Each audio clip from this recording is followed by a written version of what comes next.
바울 당시에 어떤 복음 증거자들은 이 동기를 좋지 않게 가지고 복음을 전한 일이 있었습니다. 예를 들면은 자기 생계를 유지하는 수단으로 복음을 전하는 사람들이 있었습니다. 먹고 살기 위해서 이곳저곳에 다니면서 예수 전한 사람이 있었다 그 말입니다. 그리고 어떤 사람은 자기 세력을 확장하는 수단으로 복음을 전하는 일이 있었습니다. 이 모든 것은 동기가 불순한 것입니다. 특별히 자기 생계를 위해서 복음을 전하는 사람은 바울의 눈에 그야말로 이것은 불순한 동기로 비쳤습니다. 우리가 성경을 보면은 이 바울은 이 돈 문제에 대해서 굉장히 예민한 사람입니다. 바울은 이 돈 거래하는 문제에 대해서는 지나칠 정도로 과민한 사람이었어요. 몇 곳을 제가 지적해 드립니다. 예배소 교회 장로들 앞에 이야기할 때 사도행전 20장 33절 이렇게 말합니다. 우리가 아무에게도 불의를 하지 않고 미안합니다. 내가 아무의 은이나 금이나 의복을 탐하지 아니하였다. 교사의 말로 말하면 돈을 탐하지 않았다 그 말입니다. 그 다음에 고린도후서 7장 2절에 보면 우리가 아무에게도 불의를 하지 않고 아무에게도 해롭게 하지 않고 아무에게도 속여 빼앗은 일이 없노라. 전혀 경제적인 해를 끼치지 않았단 말입니다. 고린도후서 11장 9절 내가 모든 일에 너희에게 폐를 끼치지 않기 위하여 스스로 조심하였거니와 또 조심하리라. 어떤 물질적인 폐를 끼치지 않았단 말입니다. 그 다음에 고린도후서 12장 17절 내가 너희에게 보낸 자 중에 누구로 너희의 일을 취하더냐. 경제적인 이윤을 위해서 일한 일이 자기도 없었고 자기가 보낸 사역자들 중에도 하나도 없었다는 말입니다. 고린도후서 12장 14절부터 15절 봅니다. 나의 구하는 것은 너희 재물이 아니요 오직 너희니라. 내가 너희 영혼을 위하여 크게 기뻐함으로 재물을 허비하고 또 내 자신까지 허비하리니. 그는 자기 것을 털어가면서 복음 전했지. 경제적인 어떤 이문을 마음에 두고 어떤 돈 버는 수단으로 자기 배를 채우는 수단으로 자기 욕심을 메꾸는 수단으로 그는 복음 전하는 일을 안 했다는 말입니다. 바울은 복음 외판원이 아니었습니다. 외판원이라는 것은 자기 생계를 위해서 복음을 전하는 사람입니다. 복음 외판원. 바울은 복음 외판원이 아닙니다.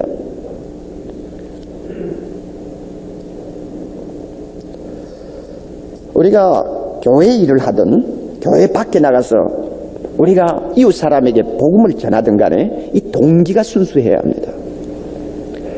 여러분이 이웃에 복음을 전할 때도 어떤 경우는 불순한 동기를 전할 수도 있어요.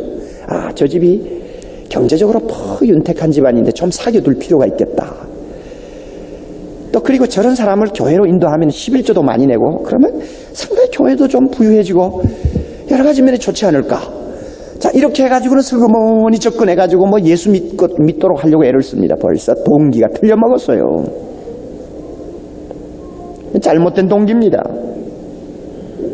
요즘에 참 선교사로서 일을 하려고 하는 젊은이들도 많고 신학교를 가는 젊은이들도 참 많은 거 감사한데 정말로 이 젊은이들이 과연 그 동기가 순수한가 하는 데 대해서는 저는 두고두고 숙제입니다.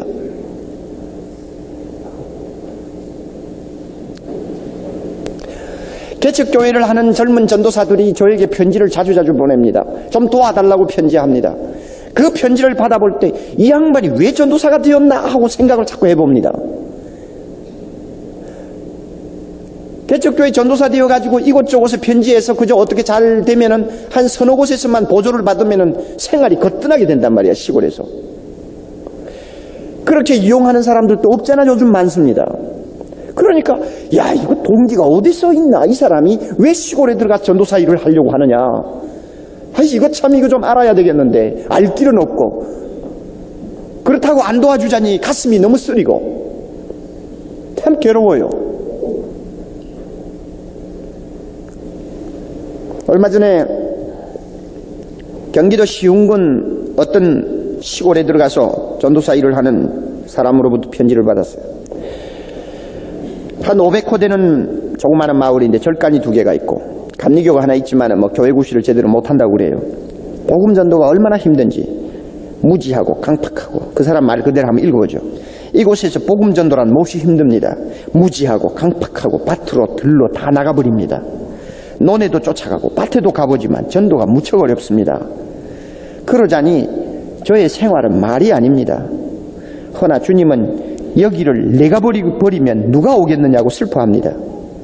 7 식구를 지금 다리고 너무 고생스러운데 목사님 10만 원만 좀 보내주세요.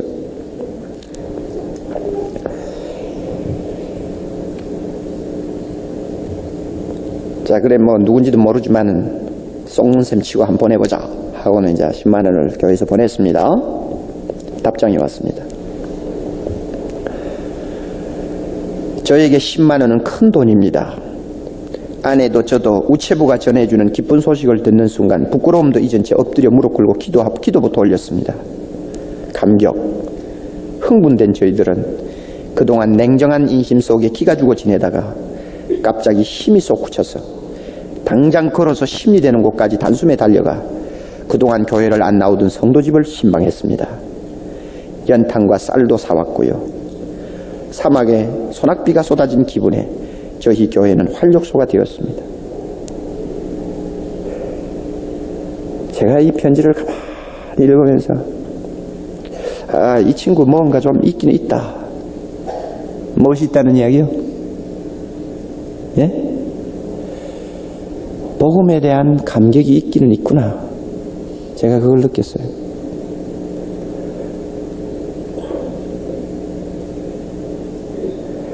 굶든지 죽든지 좀 이런 감격과 좀 뜨거움을 가지고 전할 수만 있다면 얼마나 우리 주님이 기뻐하실까요? 바울은 하나님이 자기를 신실하게 보아주신 그 감격 때문에 자기의 어떤 사심이나 개인의 욕심은 일체 부정하고 손해를 보든지 자기 몸이 찢어지든지 간에 순수한 자세를 가지고 충성할 수 있었습니다. 요즘 처녀들 가운데서 목사에게 시집가려고 하는 사람들이 꽤 많은데 나 꼭 여러분들에게 말합니다. 이 가운데 있는지 없는지는 모르지만 동기가 순수한가 잘 검토하라 그 말이에요.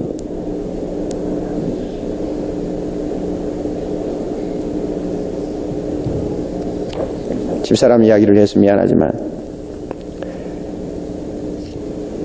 결혼말이 있을 때 제가 만나서 물었습니다. 나는 시골 교회를 가면 6,000환을 받고 목회를 해야 한다. 6,000원. 요즘 한 6만 원 되나요?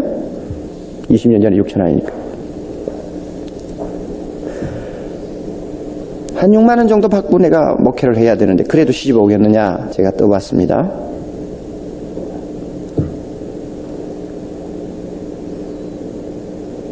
정확한 기억은 안 납니다. 뭐라고 대답했는지.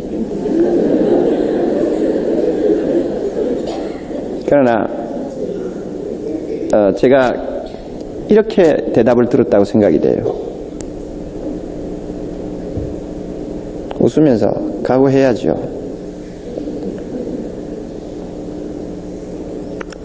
그래서 속으로 좀 대먹었다 그랬습니다.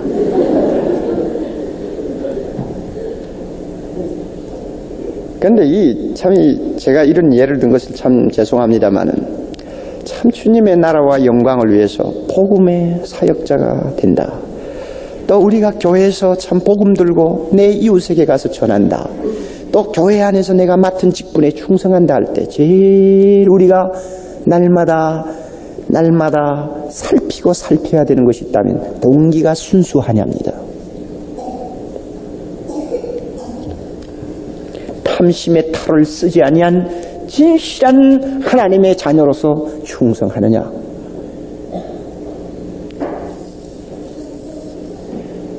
얼마나 교회 안에서 가만히 보면은 충성하는 그 배후의 사심이 많이 도사리고 있으며 얼마나 불순한 동기들이 많이 작용하고 있는지 가끔 보면 가슴을 치지 아니할 수가 없습니다. 자기가 원하는 어떤 무엇이 하나라도 안 되면은 벌써 문제를 일으키는 일들이 교회마다 얼마나 왕왕이 많아요. 잘 믿는다는 사람들에게서, 은혜 받았다고 하는 사람들에게서, 교회 안에 어른이라고 하는 사람들 가운데서